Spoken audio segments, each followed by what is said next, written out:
Item ಯಾವುದೇ ಇರಲಿ try ಮಾಡಿ ಆಚಿ ಚಿಕನ್ ಮಸಾಲಾ. ಇವತ್ತು ಚಿನ್ನಸ್ವಾಮಿಯಲ್ಲಿ ಹಳೆ ವೈರಿಗಳ ಹೊಸ ಸಮರ ಇದೆ. ಇವತ್ತು ಸಂಜೆ RCB ವರ್ಸಸ್ CSK ಮಹಾ ಸಂಗ್ರಾಮ ಇರೋದು. ಸಿಲಿಕಾನ್ ಸಿಟಿಯ ಮೇಲೆ ಕ್ರಿಕೆಟ್ ಲೋಕದ ಕಣ್ಣಿದೆ. ಚಿನ್ನಸ್ವಾಮಿಯಲ್ಲಿ ಹಳೆ ವೈರಿಗಳ ಹೊಸ ಸಮರ ಇರುವುದು. ಇವತ್ತು ಸಂಜೆ royal Challengers Bengaluru versus Chennai super Kings ಮಹಾ ಸಂಗ್ರಾಮ ಇರೋದು. ಸಿಲಿಕಾನ್ ಸಿಟಿಯ ಮೇಲೆ ಸಹಜವಾಗಿ ಎಲ್ಲರ ಕಣ್ಣಿದೆ. ಏನಾಗುತ್ತೆ ಇವತ್ತಿನ ಮ್ಯಾಚ್ ಅಂತ. ವಿಜಯದ ಓಟ ಮುಂದುವರಿಸುತ್ತಾ RCB ಎನ್ನುವಂಥ ಪ್ರಶ್ನೆ. ಮತ್ತೊಂದು ಕಡೆ ಸಂಕಷ್ಟದಲ್ಲಿ ಚೆನ್ನೈ ಸೂಪರ್ ಕಿಂಗ್ಸ್ ತಂಡ ಇರೋದು. ಮೊದಲ ಪಂದ್ಯದಲ್ಲಿ RCBಗೆ ಭರ್ಜರಿ ಜಯ ಸಿಕ್ಕಿತ್ತು. ರಜತ್ ಪಟ್ಟಿದಾರ್ ನೇತೃತ್ವದ RCB ತಂಡ ಮೊದಲ ಪಂದ್ಯದಲ್ಲಿ ಗೆಲುವನ್ನು ದಾಖಲಿಸಿತ್ತು. ಕಿಂಗ್ ಕೊಹ್ಲಿ ಆಟವನ್ನು ನೋಡೋದಕ್ಕೂ ಕೂಡ ಅಭಿಮಾನಿಗಳು ಕಾತುರದಿಂದ ಕಾಯ್ತಿದ್ದಾರೆ.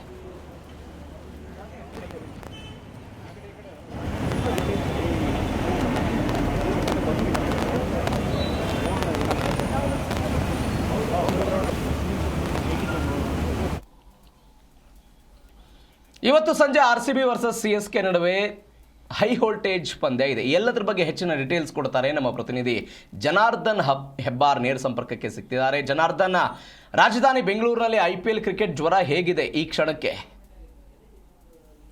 ಪ್ರವೀಣ್, ಬಹಳ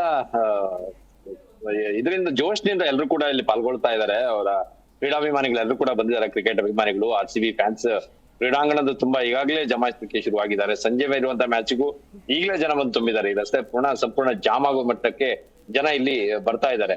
ಇಲ್ಲಿ ನಾವು ಅಂಕಿಅಂಶಗಳನ್ನ ಗಮನಿಸ್ತಾ ಹೋದ್ರೆ ಪ್ರವೀಣ್, RCBಗೆ ಚಿನ್ನಸ್ವಾಮಿ ಸ್ಟೇಡಿಯಂ ಒಂದ್ ರೀತಿ ಲಕ್ಕಿ ಅಂತ ಹೇಳ್ಬೋದು. ಯಾಕಂದ್ರೆ ಆಡಿರುವಂತಹ 12 ಪಂದ್ಯಗಳಲ್ಲಿ 6 ಪಂದ್ಯಗಳನ್ನ ಇಲ್ಲಿಗೆ RCBನೇ ಗೆದ್ದಿದೆ. ಚೆನ್ನೈ 5 ಗೆದ್ದಿದೆ, 1 ನೋ ರಿಸಲ್ಟ್ ಆಗಿದೆ.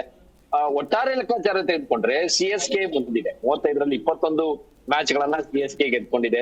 ಕೇವಲ 13 ಪಂದ್ಯಗಳನ್ನ ಮಾತ್ರ ಇಲ್ಲಿ ಗೆಲ್ಲಕ್ಕೆ ಸಾಧ್ಯ ಆಗಿದೆ RCBಗೆ. ಆದ್ರೆ ಅದೇ ಎಲ್ಲ ಲೆಕ್ಕಾಚಾರಗಳನ್ನ, ಹಳೆ ಎಲ್ಲಾ ಲೆಕ್ಕಾಚಾರಗಳನ್ನ ಬದಿಗೊತ್ತಿ ನೋಡಿದ್ರೆ RCB ಇವತ್ತಿನ ಪಂದ್ಯದಲ್ಲಿ ಫೇವರಿಟ್ ಅನ್ಸ್ತಾ ಇದೆ. ಯಾಕಂದ್ರೆ RCB ಆರಂಭದಲ್ಲೇ ತನ್ನ ಚಾರ್ಮನ್ನ ತೋರಿಸಿದೆ. ಆದ್ರೆ ಚೆನ್ನೈ ಅಂತೂ ಸದ್ಯಕ್ಕೆ ತುಂಬಾ ವೀಕ್ ಆಗಿ ಕಾಣಿಸ್ತಾ ಇದೆ. ಚೆನ್ನೈ ಟೀಮ್ ಅಲ್ಲಿ ಧೋನಿ ಅನುಪಸ್ಥಿತಿ ಕಾಣಿಸ್ತಾ ಇದೆ. ಧೋನಿ ಇಲ್ಲ ಅಂತ ಆದ್ರೆ, ಟೀಮ್ ನಲ್ಲಿ ಇಲ್ಲ ಅಂತ ಆದ್ರೆ ಇಡೀ ಟೀಮಿಗೆ ಅದೇನೋ ಒಂದ್ ರೀತಿಯಲ್ಲಿ ಕಳವಳನೋ ಅಥವಾ ಆತಂಕನೋ ಏನೋ ಗೊತ್ತಿಲ್ಲ. ಒಟ್ಟಿನಲ್ಲಿ ಚೆನ್ನೈ ಟೀಮ್ ಸ್ವಲ್ಪ ಸಪ್ಪೆ ಆಗಿದೆ. RCB ಎದುರುಗಡೆ ಅಂತೂ ತುಂಬಾ ಸಪ್ಪೆ ಆಗಿ ಕಾಣಿಸ್ತಾ ಇದೆ. ಅದ್ರಲ್ಲೂ ಬೆಂಗಳೂರಿನಲ್ಲಿ ನಡೆಯುವಂತ ಪಂದ್ಯ RCB ಅಭಿಮಾನಿಗಳು ತುಂಬಾ ಜಾಸ್ತಿ ಹೋಗ್ತಾರೆ. ಅಭಿಮಾನಿಗಳ ಜೋಶ್ ಏನಿರುತ್ತೆ, ಅಭಿಮಾನಿಗಳ ಕೂಗಾಟ, ಚೀರಾಟ, ಇದೆಲ್ಲದ್ರ ಮುಂದೆ ಒಂದ್ ರೀತಿ ಚೆನ್ನೈ ಸೂಪರ್ ಕಿಂಗ್ಗೆ ಭಯ ಹುಟ್ಟಿಸುವಂತ ನಿಟ್ಟಿನಲ್ಲಿ ರೀತಿಯಲ್ಲಿ ಇಲ್ಲಿ ಅಭಿಮಾನಿಗಳ ಜೋಶ್ ಇರತ್ತೆ. RCB ಟೀಮ್ ಕೂಡ ಅಷ್ಟೇ ಜೋಶ್ ನಲ್ಲಿ ಆಡ್ತಾ ಇದೆ. ಆರಂಭದ ಪಂದ್ಯದಲ್ಲೇ ಬಹಳ ಉತ್ತಮವಂತ ಆರಂಭಿಕವನ್ನ ಕಂಡಿದೆ. RCB ಟೀಮ್ ಬಹಳ ಉತ್ತಮವಾಗಿ ಗೆದ್ದಿದೆ. ಸಾಮಾನ್ಯವಾಗಿ ಏನಿತ್ತು, IPL ನಲ್ಲಿ ಮೊದಲ ಪಂದ್ಯ ದೇವರಿಗೆ ಅನ್ನುವಂತ ಮಾತಿತ್ತು RCBಗೆ. ಆದ್ರೆ ಈ ಬಾರಿ ಹಾಗಾಗಿಲ್ಲ.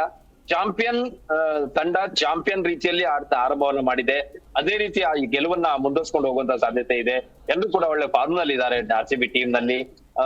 ಚೆನ್ನೈ ಟೀಮ್ ನಲ್ಲಿ ಅವರಿಗೆ ಬಹಳ ಕಷ್ಟ ಆಗ್ತಾ ಇರೋದೇನಂತಂದ್ರೆ, ಯಾರು ಕೂಡ ಅಷ್ಟು ಫಾರ್ಮ್ ನಲ್ಲಿ ಇದ್ದಂತೆ ಕಾಣಿಸ್ತಾ ಇಲ್ಲ. ಕಳೆದ ಮ್ಯಾಚ್ ಅನ್ನು ಕೂಡ ನೋಡಿದಾಗ್ಲೂ ನಮ್ಗೆ ಅನಿಸ್ತಾ ಇತ್ತು ಚೆನ್ನೈ ಟೀಮ್ ತುಂಬಾ ಸಪ್ಪೆ ಆದಂತೆ ಕಾಣಿಸ್ತಾ ಇದೆ ಅನ್ನೋದು. ಅದ್ರಲ್ಲೂ RR ಎದುರುಗಡೆ ಅವ್ರು ಆಡ್ತಾ ಇರೋಂತ ರೀತಿಯನ್ನು ನೋಡಿದಾಗ ಅಲ್ಲಿ ಚೆನ್ನೈ ಸೂಪರ್ ಕಿಂಗ್ ನಲ್ಲಿ ಆಡದಂತ ರವೀಂದ್ರ ಜಡೇಜಾ ಅವರ ಕಣ್ಣಲ್ಲೇ ನೀರು ಬಂದ್ಬಿಡ್ತು. ಆ ಟೀಮ್ ನ ಕಳಪೆ ಪ್ರದರ್ಶನವನ್ನ ನೋಡಿ ತಾನು ಆಡದಂತ ಟೀಮ್ ಇಷ್ಟು ಕಳಪೆ ಆಗಿದೆ ಅನ್ನೋಂತ ಅನಿಸಿಕೆ ಅವರಿಗೂ ಕೂಡ, ಅಭಿಪ್ರಾಯ ಅವರಿಗೂ ಕೂಡ ಬರುವಂತಾಯ್ತು. ಅದೇ ಕಾರಣಕ್ಕಾಗಿ ಅವ್ರ ಕಣ್ಣಲ್ಲಿ ನೀರು ಬಂದಿದ್ದಂತ ದೃಶ್ಯವನ್ನು ಕೂಡ ನಾವು ನೋಡಿದೀವಿ. ಅಷ್ಟರ ಮಟ್ಟಿಗೆ ಕಳಪೆ ಆಗಿದೆ. ಅದೇನೇ ಇರ್ಲಿ, ಒಂದು ವಿಚಾರ ಪ್ರವೀಣ್, ಇಲ್ಲಿ R ಅಶ್ವಿನ್ ಕೂಡ ಒಂದು ಟ್ವೀಟ್ ಮಾಡಿದ್ದಾರೆ. ಬಹಳ ಒಳ್ಳೆ ಟ್ವೀಟ್ ಮಾಡಿದ್ದಾರೆ. ಕ್ರಿಕೆಟ್ ಅನ್ನ ಕ್ರಿಕೆಟ್ ಆಗಿ ನೋಡಿ, ಅಭಿಮಾನಿಗಳು ಮೈದಾನದಲ್ಲಿರ್ಲಿ, ಮ್ಯಾಚ್ ಶುರುವಾದಾಗಿರ್ಲಿ, ಆನಂತರದಲ್ಲಿರ್ಲಿ ಜಗಳ ಮಾಡ್ಕೋಬೇಡಿ, ಗಲಾಟೆ ಮಾಡ್ಬೇಡಿ.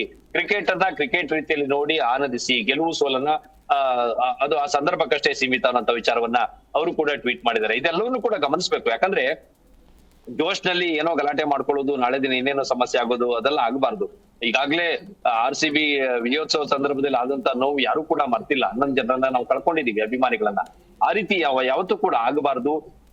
ಮುಂದೆನೂ ಕೂಡ ಪಂದ್ಯ ಗೆದ್ದಾಗ ಸೋತಾಗ ಏನೇ ಇದ್ರು ಸಹಿತ ಎಲ್ರು ಕ್ರಿಕೆಟ್ ಅನ್ನ ಕ್ರಿಕೆಟ್ ರೀತಿಯಲ್ಲಿ ನೋಡಿ ಎಂಜಾಯ್ ಮಾಡ್ಬೇಕು ಅನ್ನೋ ಮಾತನ್ನ ಅವರು ಕೂಡ ಹೇಳಿದ್ದಾರೆ. ಸೊ ಒಟ್ಟಾರೆಯಾಗಿ ನೋಡೋದಾದ್ರೆ ಇವತ್ತಿನ ಪಂದ್ಯ ಬಹಳ ರೋಚಕವಾಗಿರುತ್ತೆ. ಖಂಡಿತವಾಗಿಯೂ ಸಹಿತ RCB ಚಿನ್ನಸ್ವಾಮಿ ಸ್ಟೇಡಿಯಂ ಅಂತಂದ್ರೆ ರನ್ಗಳ ಹೊಳೆನೆ ಹರಿಯತ್ತೆ ಇಲ್ಲಿ ಯಾವುದೇ ಪ್ರತಿ ಮ್ಯಾಚ್ ನಾವು ನೋಡಿದಾಗ್ಲೂ ಸಹಿತ. ಆ ಕಾರಣಕ್ಕಾಗಿ ಇವತ್ತಿನ ಪಂದ್ಯವೂ ಸಹಿತ ಬಹಳ ಕುತೂಹಲ ಮೂಡಿಸಿದೆ. ಬಹುಶಃ RCBಗೆ ಇವತ್ತಿನ ಪಂದ್ಯವು ಸಹಿತ ಅತ್ಯಂತ ದೊಡ್ಡ ಗೆಲುವನ್ನ ತಂದುಕೊಡುತ್ತೆ ಅನ್ನೋಂತ ಒಂದು ಜೋಶಲ್ಲಿ ಅವರ ಅಭಿಮಾನಿಗಳು ಸಹಿತ ಇದ್ದಾರೆ ಪ್ರವೀಣ್. ಜನಾರ್ದನ್, ಇದು ಮ್ಯಾಚ್ನ ರಿಪೋರ್ಟ್ ಆದರೆ ಮತ್ತೊಂದು ಕಡೆ ಪೊಲೀಸ್ ಇಲಾಖೆಯಿಂದ ಯಾವೆಲ್ಲ ವ್ಯವಸ್ಥೆಗಳ ಸಿದ್ಧತೆಗಳಾಗಿದೆ ಈ ದೃಷ್ಟಿಯಿಂದ? ಕಳೆದ ಬಾರಿ ಅನಾಹುತಗಳೆಲ್ಲವೂ ಕೂಡ ಆಗಿತ್ತು, ಆ ಅನಾಹುತಗಳ ನಂತರ ಎಚ್ಚೆತ್ತುಕೊಂಡಿದ್ದಾರೆ. ಇವತ್ತಿನ ಮ್ಯಾಚ್ಗೆ ಭದ್ರತೆಯ ದೃಷ್ಟಿಯಿಂದ ಯಾವೆಲ್ಲ ಸಿದ್ಧತೆಗಳಾಗಿದೆ ಅಲ್ಲಿ?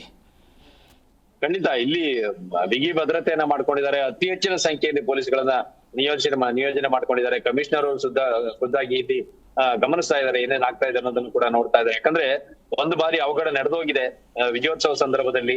ಅವತ್ತು ಜನ ಸೇರಿದಾಗ ಏನು ಸಮಸ್ಯೆ ಆಗಬಾರ್ದು ಅಂತ ಕಾರಣಕ್ಕಾಗಿ ಬಹಳ ಬಿಗಿ ಭದ್ರತೆಯನ್ನ ಮಾಡ್ಕೊಂಡಿದ್ದಾರೆ. ಅಚ್ಚುಕಟ್ಟಾಗಿ ಎಲ್ಲೂ ಸಹಿತ ನೂಕಲಾಗಬಾರ್ದು, ಕ್ಯೂನಲ್ಲಿ ಹೋಗ್ಬೇಕು, ಎಲ್ಲರೂ ಕೂಡ ಸರಿಯಾಗಿ ನಿಂತ್ಕೋಬೇಕು, ತಳ್ಳಾಟ ಆಗ್ಬಾರ್ದು ಅನ್ನೋ ಕಾರಣಕ್ಕಾಗಿ ಪ್ರತಿ ಗೇಟ್ ನಲ್ಲಿಯೂ ಸಹಿತ ಹೆಚ್ಚಿನ ಭದ್ರತೆಯನ್ನು ಒದಗಿಸಿದ್ದಾರೆ ಪೊಲೀಸರು. ಮೈದಾನದ ಸುತ್ತಮುತ್ತ, ಮೈದಾನದ ಒಳಗಡೆ ಎಲ್ಲಾ ಕಡೆಯಲ್ಲೂ ಸಹಿತ ಅತಿ ಹೆಚ್ಚಿನ ಸಂಖ್ಯೆಯಲ್ಲಿ ಪೊಲೀಸರನ್ನ ನಿಯೋಜನೆ ಮಾಡಿದ್ದಾರೆ.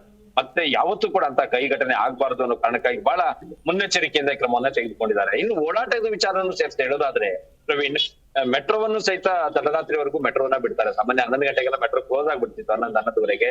ಇವತ್ತು ಹಾಗಾಗಲ್ಲ. ಮ್ಯಾಚ್ ಅನ್ನ ಮುಗಿದ ನಂತರವೂ ಸಹಿತ 1-2 ಗಂಟೆಗಳ ಕಾಲ ಹೆಚ್ಚು ಅವಧಿಗೆ ಜನರಿಗೆ ಓಡಾಡ್ಲಿಕ್ಕೆ ಅನುಕೂಲ ಆಗ್ಲಿ, ಮತ್ತೆ ಟ್ರಾಫಿಕ್ ಜಾಮ್ ಆಗ್ಬಾರ್ದು, ಇನ್ನಿತರ ಸಮಸ್ಯೆ ಆಗ್ಬಾರ್ದು ಅನ್ನೋ ಕಾರಣಕ್ಕಾಗಿ ಮೆಟ್ರೋ ಸಂಚಾರವನ್ನು ಕೂಡ ವಿಸ್ತರಣೆ ಮಾಡಿದ್ದಾರೆ. ಓಡಾಡ್ಲಿಕ್ಕೆ ಅವ್ರಿಗೂ ಕೂಡ ಅನುಕೂಲ ಆಗುತ್ತೆ. ಚಿನ್ನಸ್ವಾಮಿ ಸ್ಟೇಡಿಯಂ ಪಕ್ಕದಲ್ಲೇ ಮೆಟ್ರೋ ಇರೋದ್ರಿಂದ ಬಂದು ಹೋಗೋರಿಗೆ, ಕ್ರೀಡಾಭಿಮಾನಿಗಳು ಎಲ್ಲರಿಗೂ ಕೂಡ ಅನುಕೂಲ ಆಗುತ್ತೆ. ಒಟ್ಟಾರೆಯಾಗಿ ಹೇಳೋದಾದ್ರೆ ಪ್ರವೀಣ್, ಭದ್ರತೆ ವಿಚಾರದಲ್ಲೂ ಸಹಿತ ಬಹಳ ಎಚ್ಚರಿಕೆಯಿಂದ ಕ್ರಮವನ್ನ ತೆಗೆದುಕೊಂಡಿದ್ದಾರೆ ಪೊಲೀಸ್ ಇಲಾಖೆಯವರು. ಸರ್ಕಾರ ಸಹಿತ ಕಟ್ಟುನಿಟ್ಟಿನ ಸೂಚನೆಯನ್ನ ಕೊಟ್ಟಿದ್ದಾರೆ. ವೆಂಕಟೇಶ್ ಪ್ರಸಾದ್ ಸಹಿತ ಈಗಾಗಲೇ ಅದ್ರ ಬಗ್ಗೆ ಮುತುವರ್ಜಿಯನ್ನ ವಹಿಸಿ ಬೇಕಾದಂತ ಭದ್ರತೆಯನ್ನು ಕೂಡ ಸೂಚನೆಯನ್ನ ಕೊಟ್ಟಿದ್ದಾರೆ. ಬಟ್ ಅದಕ್ಕೆ ಸಂಬಂಧಪಟ್ಟವ್ರು ಎಲ್ಲರೂ ಸಹಿತ ಆ ವಿಚಾರದಲ್ಲಿ ಗಮನ ಹರಿಸಿರೋ ಕಾರಣಕ್ಕಾಗಿ ಎಲ್ಲಿಯೂ ಕೂಡ ಸಮಸ್ಯೆ ಆಗದಿರೋ ಹಾಗೆ ಭದ್ರತೆಯನ್ನ ಮಾಡಲಾಗಿದೆ. ಇನ್ನು ಸಾಕಷ್ಟು ಜನರಿಗೆ ಟಿಕೆಟ್ ಸಿಗದೇನೆ ನಿರಾಶೆಗೊಂಡಂತವ್ರು ಹೊರಗಡೆ ನಿಂತಿರ್ತಾರೆ. ಅವ್ರನ್ನು ಕೂಡ ಹೆಚ್ಚು ಹೊತ್ತು ಇಲ್ಲಿ ನಿಂತ್ಕೋಬಾರದು ಅಂತ ಹೇಳಿ ಚದುರಿಸುವಂತ ಕೆಲಸವನ್ನು ಪೊಲೀಸರು ಮಾಡ್ತಾ ಇದ್ದಾರೆ. ಯಾಕಂದ್ರೆ ಸ್ಟೇಡಿಯಂ ಒಳಗಡೆಯಲ್ಲಿ 35-40 ಸಾವಿರ ಜನ ಇರ್ತಾರೆ, ಹೊರಗಡೆನೂ ಮತ್ತಷ್ಟು ಜನ ಇದ್ರೆ ಅವ್ರು ಹೊರಗಡೆ ಬಂದಾಗ ಮತ್ತೆ ಸಮಸ್ಯೆ ಆಗಬಾರ್ದು ಅಂತ ಹೇಳಿ ಇಲ್ಲಿ ಟಿಕೆಟ್ ಇದ್ದವರಿಗೆ ಅವಕಾಶ ಕೊಟ್ಟು ಉಳಿದವ್ರನ್ನ ಚದುರಿಸುವಂತ ಕೆಲಸ, ಮನೆಗೆ ತರಡಿ ಅಂತ ಹೇಳುವಂತ ಕೆಲಸವನ್ನ ಪೊಲೀಸರು ಮಾಡ್ತಾ ಇದ್ದಾರೆ. Praveen, okay Janardhan, thank you so much ನಿಮ್ಮೆಲ್ಲ ಡೀಟೇಲ್ಸ್ಗೆ. ಏನಾಗುತ್ತೆ ಇವತ್ತಿನ ಪಂದ್ಯ ಕಾದ್ ನೋಡೋಣ.